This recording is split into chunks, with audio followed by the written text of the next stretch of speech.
Hey, it's Sean from the Commander's Brew. We're reaching back to the Midnight Hunt Commander decks with Eloise, Nephalia Sleuth. She sacks creatures, she surveils, she makes tokens. We do a lot of stuff with her. Check it out.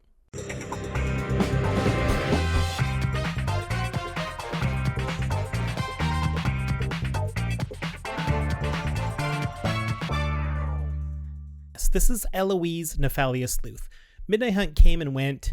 Try to do most of our deck techs in like a current set kind of angle, so we don't always get to every commander. I mean, we can't get to every commander while a set is new. We don't release an episode every couple of days. The product is coming at us fast and furious. But Eloise, Nephalia Sleuth is a card that I looked past when the Midnight Hunt Commander sets came, and it didn't look like Eloise was doing anything especially different, and that's what can be tough about brewing so many decks. After a while, I've brewed a lot of Dimir decks. Let me read you Eloise and tell you what she's all about, and then I'll kind of get into some of the thought process here. Eloise, Nephalia Sleuth is a 5-mana planeswalker, 3 blue, black, that's Dimir. 4/4 legendary human rogue. And whenever another creature you control dies, you investigate. You make a clue, and that clue can be cracked for 2 mana. 2 mana, tap it, and you draw a card. And whenever you sacrifice a token, you get to surveil 1. Look at the top card, put it either in your graveyard or leave it on top. It's like Scry, but turbocharged for graveyard decks. So these two abilities work very well together. Whenever you sacrifice a token, you surveil 1. And whenever a creature you control dies, you investigate.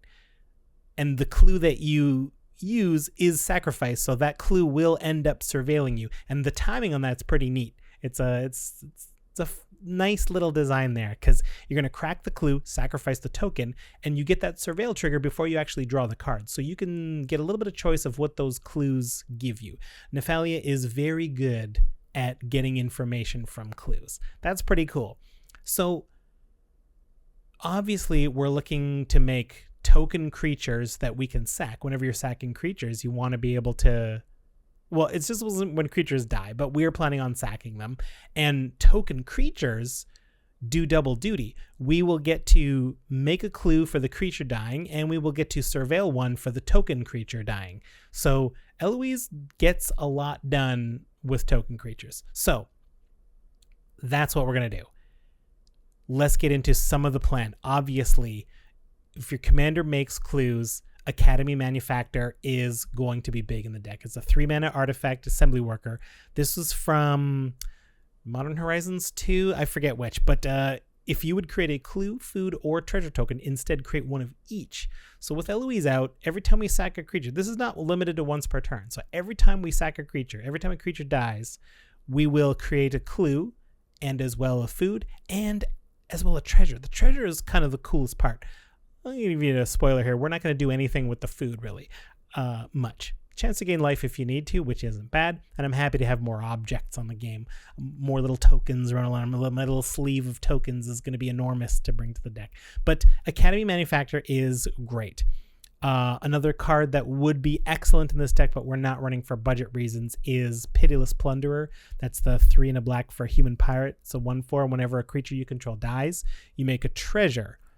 This is what Eloise does, but Eloise does it with clues. Pitiless Plunderer is like $13. It was an uncommon.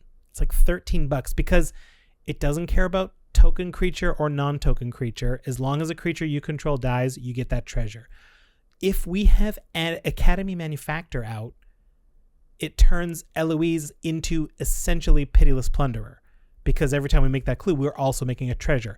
Essentially, it's a bit of a long way around, but that's a good deal. And Academy Manufactor is only $5 now, so I think that you should probably jump on that. I think that's card's only going to go up.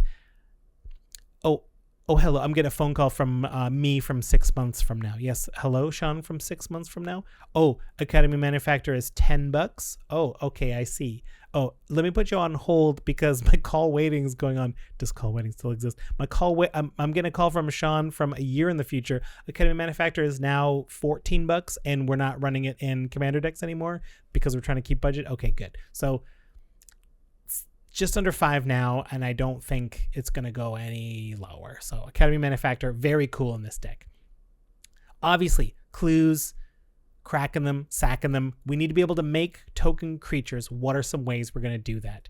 Jadar, Ghoul Caller of Nephalia, is a recent card we got from Midnight Hunt. It's 1/1 for 2, 1 and a black. And at the beginning of your end step, if you don't have a decayed token, you make a decayed token. If you don't remember those, they're 2/2 zombies that can't block. And after they attack, you sacrifice them at the end of the combat step. Oh, sacrifice them, you say? Even if we don't have another way to sacrifice anything, they sacrifice themselves, and Jadar will make another one at the beginning of your end step, provided that's your only one. Excellent for Eloise. Lich Lord of Unx, UNX. This is 1 blue black. It's a zombie wizard, 2/2. They've got an activated ability for blue and a black and a tap to put a 1/1 blue black zombie wizard creature token into play. One of the weirdest tokens there is, because it's 1/1 instead of 2/2, and it's blue and it's black and it's a zombie wizard. Very bizarre. There's also an ability to pay blue, blue, black, black, no taps. Target player loses X life and puts the top X cards of their library into their graveyard, where X is the number of zombies you control. So you can mill yourself if you want to, and we are interested in that, but I don't predict ever using that ability. We're going to be making little token creatures with the old Lich Lord of Unx. Stitcher's Apprentice does it all. 1 and a blue for Homunculus, 1/2, and the simple ability of 1 and a blue, tap, create a 2/2 blue Homunculus creature token, and then sacrifice a creature. We are probably going to sacrifice the Homunculus we just made, which is a token. Need I remind you, that means a Surveil 1 plus a clue. Love it. We've got some enchantments that do similar things. We're looking at like easy ways to make extra tokens. Dreadhorde Invasion from War of the Spark. 1 and a black enchantment. At the beginning of your life, you lose a life and amass 1. We're going to be amassing every turn. No, we don't get a new creature every turn unless we've spent the first token, but I really think we'll be able to, so this is essentially a zombie a turn. Rite of Belzenlock. Remember this one from Dominaria? It's one of the sagas. 2 black, black. The first 2 sagas are creating 2 0/1 black cleric creature tokens. They're not much, but that's a lot of fodder for future sacking. And then when we get to the 3rd chapter, we create a 6/6 black demon creature token with flying trample, and at the beginning of your upkeep, sack another creature, and if you can't, this creature deals 6 damage to you. That reminds me of Lord of the Pit. There's like the huge throwback to the beginning days of Magic. There were these gigantic flying trample demons where you would have to sack a creature every turn, or they would do their damage, the equivalent of their power damage to you. They wrote it out. In this case, it's 6 because it's a 6/6. Pretty cool. We're happy to have it in the deck. We'll have no shortage of creatures to sack to it. And, you know, I'll take the 6. I'll keep swinging with that 6/6, no problem. We've got Thopter Spy Network 2. This is a 2 blue blue enchantment. At the beginning of your upkeep, if you control an artifact, you make a 1/1 Thopter artifact creature token with flying. I mean, we've got plenty of artifacts. I'll get to that in a second. So that we will be getting a Thopter every turn with this, almost guaranteed. So, I mean, a clue itself is an artifact, even if we had nothing else to make one. And whenever 1 or more artifact creatures you control deals combat to a player, you draw a card. Great. There's some card draw. There's some tokens. Maybe we save the Thopters and we sack the other things to get the cards. This is a great card in the deck. Now, if we're thinking Thopters become more valuable because they become artifact creatures, obviously a token's a token, but if we can draw cards by hitting with artifact creatures, Thopters become a bit more valuable. And in that case, maybe we run Ethereum Spinner, 2 and a blue, human wizard 2/1. Whenever you cast a spell with mana 4 or greater, mana value 4 or greater, make a Thopter. Pretty good. So the deck's shaping together, and so we have got our token package going on. One last one I do want to highlight is the Pawn of Ulamog, 1 black black for a Vampire Shaman, 2/2. And whenever a pawn or another non-token creature you control dies, you make a 0/1 colorless Eldrazi spawn, which you can sack for 1 colorless. This acts as sort of ramp. It kind of keeps things going. We can use that to spend to crack clues. These are tokens and creatures which we'll be sacking to make more tokens make more clues, to surveil more.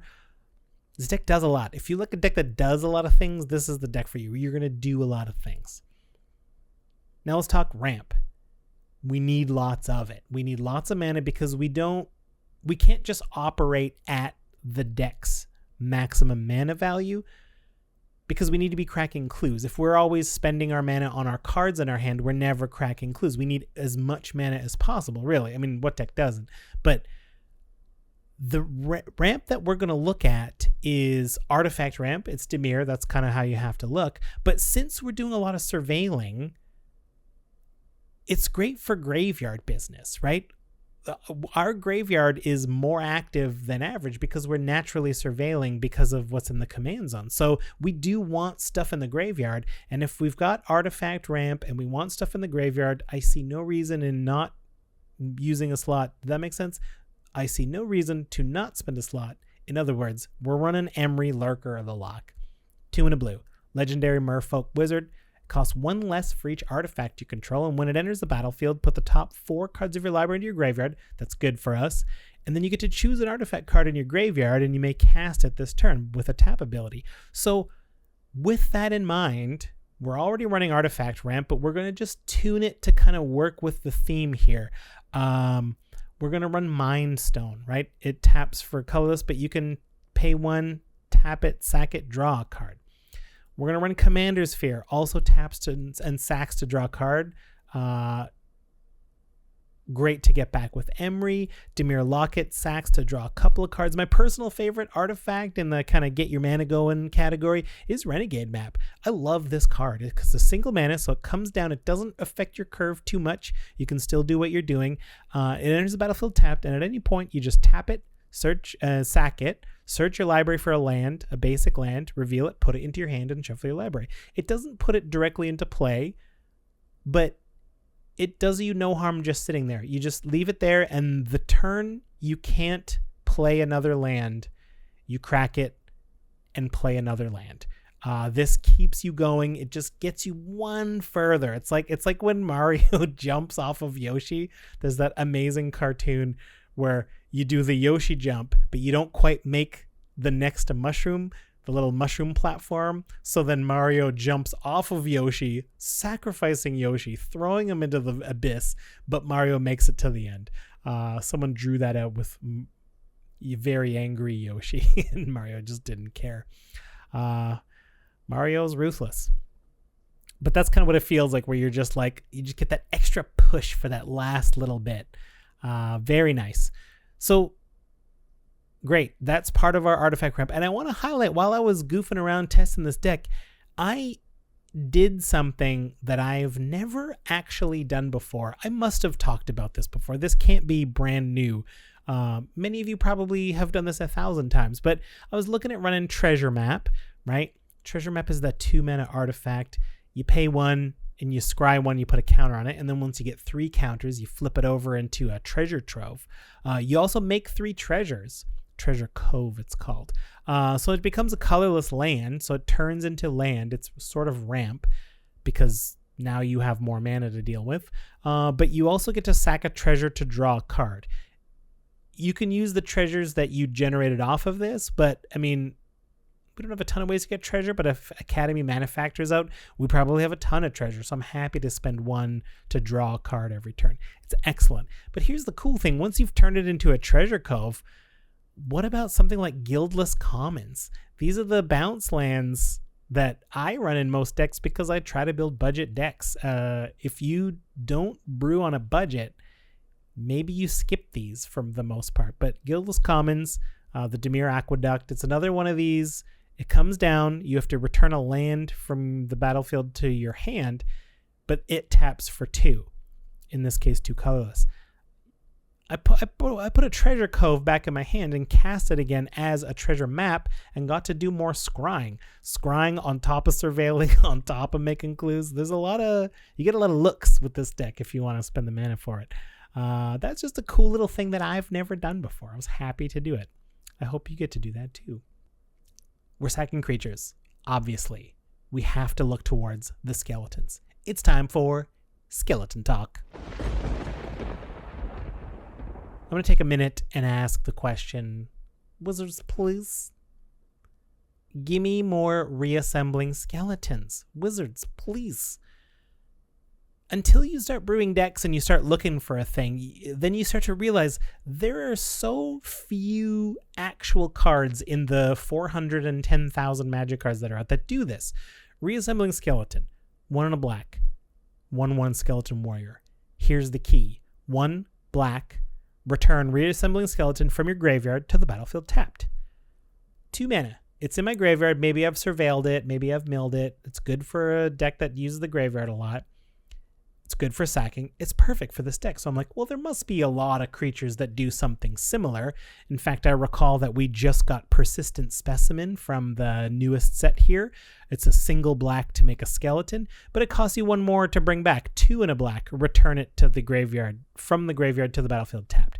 It's the same as reassembling skeleton, but instead of costing 2 and activating for 2, it costs 1 and it activates for 3. Obviously, the activation is the most important part. That's the one we want to use the most. We want that to be lowest. Honestly, I would love it if there existed a 3 mana 1/1 skeleton that returned for a single black. Make it the 4 mana total work that way. That would be great. But this is it. Like, you can't find more creatures that do it this simply. Maybe Narfi, Betrayer King. 3 blue-black, legendary snow creature, zombie wizard. Makes snows and zombie creatures bigger, and for snow, you can return Narfi Betrayer King from your graveyard to the battlefield tapped. So here's a way to do it for an additional mana or the same amount of mana for Persistent Specimen, but it has to be snow mana.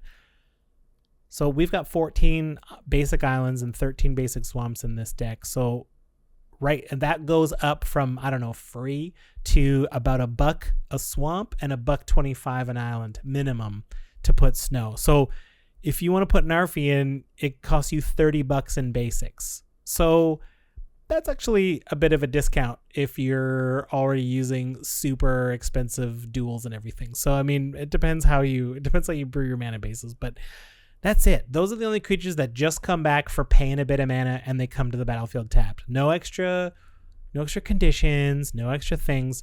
But that's it. I was shocked. I did some more digging, and like, there's cards like Death Tyrant that came out not too long ago, 4 and a black. I guess it would have to be Adventures in the Forgotten Realm related. It's a 4/6 Beholder skeleton with menace.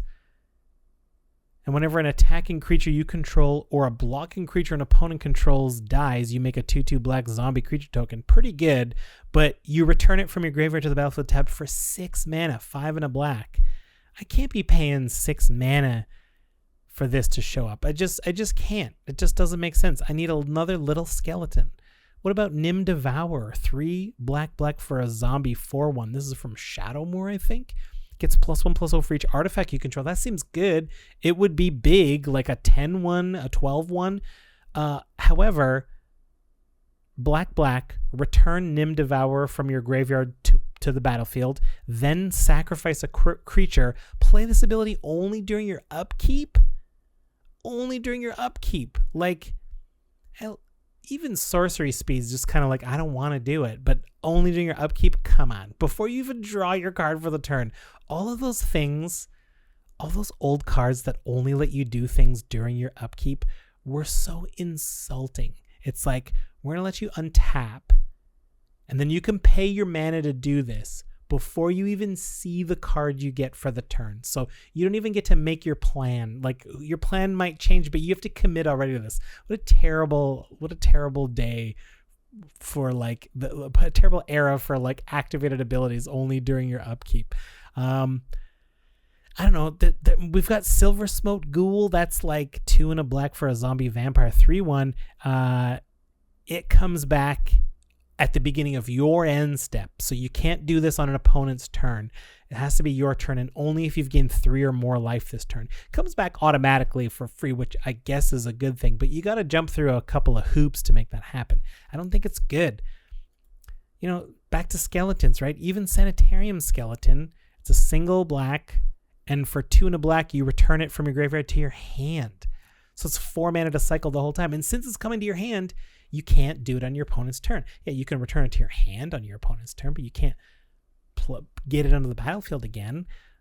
Just a couple more like ways that like I don't know if we all realize how much we should be appreciating reassembling skeleton. Dread Wanderer. It's a single black for a 2/1, enters tapped. You can return it for 2 and a black, but only if you have 1 or fewer cards in hand and only as a sorcery. Haunted Dead, 3 and a black, 2/2. When it enters the battlefield, put a 1/1 white spirit creature token with flying on the battlefield. Fine. 1 and a black, return it from your graveyard to the battlefield tapped. Now we're talking. Oh, no, wait. Also discard 2 cards. I'm not discarding 2 cards to put this back to get a little spirit and this dumb 2/2. I can't do it. Neither Trader. Last one. I'm going to stop. I'm going to get off my rant here with Neither Trader. Black, spirit, haste, 1/1 with shadow. Whenever another creature is put into your graveyard, whenever another creature dies, you may pay black. If you do, return it from your graveyard to the battlefield.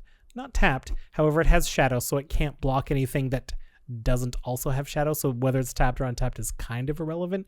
But here is a cheap way to bring one back only when a creature dies. So I've got room for Neither Trader if you have a sack outlet, and you can reliably do this whenever you want and then pay the 1. But reassembling skeleton, I never knew how amazing you were, but I don't think I've ever talked badly about reassembling skeleton, but I certainly won't from this point forward. And this has been Skeleton Talk. Let's get back to the regular deck. Just so we're clear, most of those cards are not in the deck. I just wanted to go on a rant about skeletons and things that supposedly return from the graveyard to the battlefield. I haven't addressed this yet, but we've got a ton of graveyard stuff going on. We're obviously going to do a little bit of Reanimator. So, and the Dimir colors naturally just have a lot of party mechanics. We've got a rogue at the helm, tons of wizards, a lot of clerics in black, and warriors too. So Thwart the Grave's starting to look real good. 4 black for a sorcery. It costs 1 less for each creature in your party. Potentially just black. But most, on average, 4 mana, 3 mana. Return target creature card and up to 1 cleric, rogue, warrior, or wizard from the graveyard to the battlefield. Pretty good. So that's one of the more expensive ones, but we're going to rely on a lot of Reanimator cards that bring cards out of the graveyard that require you to sack things. We can usually get a very good deal. The best of which is Victimize, easily. 2 and a black for a sorcery. Choose 2 target cards in your graveyard. Sack a creature, and if you do, return the chosen cards to the battlefield tapped. Incredible. Get rid of a dumb little token, get 2 big creatures back. Dread Return is among my favorite of all the Reanimator cards. Costs 4 on the front to get 1 creature out of your graveyard, but it has flashback, and the flashback cost is sacrificing 3 creatures. We're happy to surveil this, and just I want to make that clear. The flashback cost is sacking 3 creatures. There is no mana cost to flash this back. So we can spend all of our mana on the turn or just crack a bunch of clues, do whatever we want, and still get a creature back out of our graveyard to the battlefield. One of my favorites. And Blood from Bones isn't bad too. 4 mana, sack a creature, return a creature from your graveyard to the battlefield, and another creature card from your graveyard to your hand. That's a good deal. And special honorable mention to Hell's Caretaker. 3 and a black for 1/1. All you got to do is sack a creature and return the creature card from your graveyard to the battlefield. Activate this ability only during your upkeep. What? Hell's Caretaker? How dare you? At least this one isn't a mana cost. At least this one shouldn't be too affected by what I draw. I don't mind having to do this on my upkeep, but man, it's so easy to forget. Maybe you don't get an honorable mention. Maybe you have a dishonorable mention, Hell's Caretaker. I don't know. I hate that upkeep thing. So we're doing Reanimator. It would be very easy to just rattle off the coolest, hugest, nastiest creatures in Commander and just tell you to reanimate those. But I went digging for ones that wouldn't automatically necessarily make you the table's arch enemy. I mean, I don't want to rip a Shieldred. I don't think that's helping anybody. No one's going to look at you and be like, oh, well, we have to deal with that. Maybe these are things that don't need to be dealt with right away. That was kind of my goal, looking for the reanimation targets. And then I started looking. So remember Rite of Belzenlock? It made that demon. I was like, well, that's kind of Lord of the Pit. So let's throw Lord of the Pit themselves in here for a black for the 7/7 flying trample. Same deal. At the beginning of your upkeep, sack a creature. And if you can't, Lord of the Pit deals 7 damage to you. It does say sack a creature other than Lord of the Pit. So if you have, I guess if you have the demon from Belzenlock's saga, is that Belzenlock? Anyway, if you have that demon, because there is a card for Belzenlock. Anyway, if you have that demon and the Lord of the Pit, I think they can sack to each other and you'll be fine. But you'll be out of a board. We'll just have to reanimate them. I like Lord of the Pit because it doesn't tap. So even if you run out of creatures, you're taking 7, but you're dealing 7 to someone too, which is kind of fair, I guess. But Rite of Belzenlock also makes a demon, and we're running Ecstatic Awakener, which is the single mana creature from AFR. It's a 1/1 where you pay 2 and a black to sack another creature, draw a card, and then transform him. And he transforms into a Awoken Demon. That's a demon. And Grave Shifter. It's Gravedigger, but the Shapeshifter version, Changeling, all creature types, which includes demon. We're looking at demons, and you know what that means. Liliana's Contract, 3 black, enchantment. When it enters the battlefield, draw 4 cards and lose 4 life. And at the beginning of your upkeep, if you control 4 or more demons with different names, you win the game. We can bring 2 creatures back at the same time with different cards. We can put 1 in our hand. Some of them are very cheap. So that's pretty cool. And I think I got one more thing I want to share with you. One more neat move, if you will. Okay, this is not a demon, but this is an excellent reanimation target, in my opinion. Devouring Strossus. 5 black, a 9/9 flying trample. Horror. So close. I specifically looked for giant flying and trample things that can just close out games in a couple of swings. Devouring Strossus is one of the biggest at 9/9. At the beginning of your upkeep, sack a creature, but also sack a creature, regenerate Devouring Strossus. That's pretty massive. Survives destroy board wipes because you're going to lose your creatures anyway. You might as well sack them and give it regeneration. So there you go. That's a pretty cool card. Couple gumballs too. I do want to close with a really neat move. Working on a Neat move. You thought I forgot, didn't you? I just moved it. That is Forgotten Creation. We like a full graveyard. We're reanimating. We got Emery. We got artifacts that we can pull back out. 3 and a blue. 3/3 zombie horror with Skulk. At the beginning of your upkeep, you may discard all the cards in your hand, and if you do, draw that many cards. So this fills our graveyard rapidly, and since we're looking at demons, one of them is the Archfiend of Ifnir. 3 black, flying demon 5/4. Whenever you cycle or discard another card, like at the beginning when you discard your whole hand and draw that many cards, put a -1/- counter on each creature your opponents control. And I don't need to remind you, or maybe I do because I haven't talked about her in a while. Eloise is our commander, so we've got a board full of clues. If we need to fill up our hand, I can foresee a world where I've got Forgotten Creation on my board. I untap, and with this trigger on the stack, I've got my Archfiend of Ifnir out. I just spend all or most of my mana to crack a ton of clues, fill up my hand, so that I can discard that many cards. I'm going to get them back. This is not a wasted draw because Forgotten Creation will return the same number to you. Only Archfiend will see me discard more, and I can essentially wipe the whole table except for my board. Love that neat move. It's the neat move of the game. Gang, what a fun deck. I had a ton of fun brewing it, tossing some ideas around in our Discord. So I want to shout out a few of the people who are helping out. If I miss you, I deeply apologize. Chiefy, Groove, Chicken, Jamon, Neomaxis, Papa Dio, Gee Pizza, Pips Don't Lie. Thank you so much for helping out. Yeah, see you in the next one. But I do want to get to the budget report.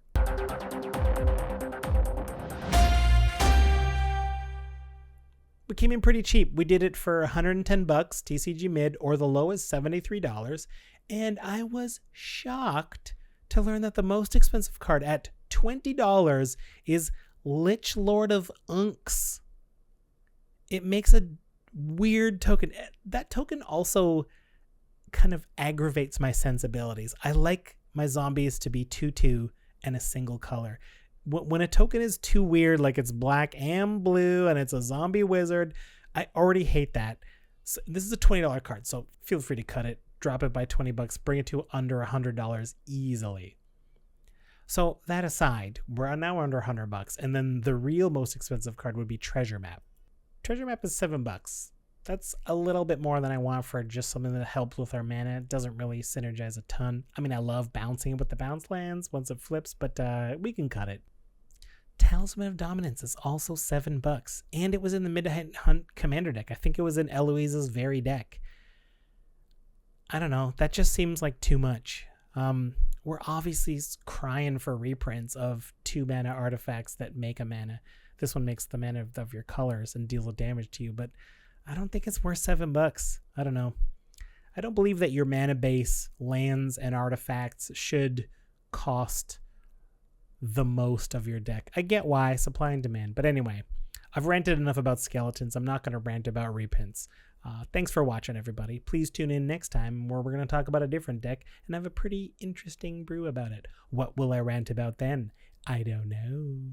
Bye.